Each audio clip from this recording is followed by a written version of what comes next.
Филмот на Јани Бојаджи "Ругање со Христос" повторно во фокусот на јавноста. Денеска во Основниот суд Скопје 2 беше одржано рочиште за забрана на неговиот филм, каде државниот правобранител го повлече предлогот со кој бараше Основниот суд Скопје 2 да ги забрани идните кинопроекции на филмот на Бојаджи поради говор на омраза. Судиката Сузана Дончевска констатираше дека предлогот на Министерството за култура, доставен преку државното правобранителство, е повлечен.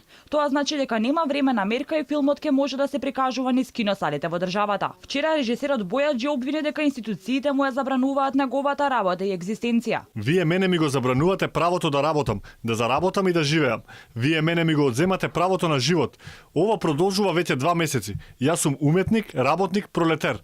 Не поседувам средства за работа, не поседувам недвижности. Ако не работам, не можам да си платам кирија, струја, вода и данок. Ако не работам, не можам да си го прехранам семејството. Експертите од културната дејност децидни велат се повеќе се врши притисок врз уметниците кои не се вклопуваат во рамката замислена од власта. Во тој смисол имаме една драконска состојба на тотално уништување на културата со тоа што цел еден сектор од креативците во Македонија, од уметниците се ставени на црни листи и се на некој начин девалвирани, дискредитирани и дискриминирани во однос на она што е програма, да речеме, на Министерството за култура и во однос на сите оние кои ја репрезентираат власта во сферите на културата.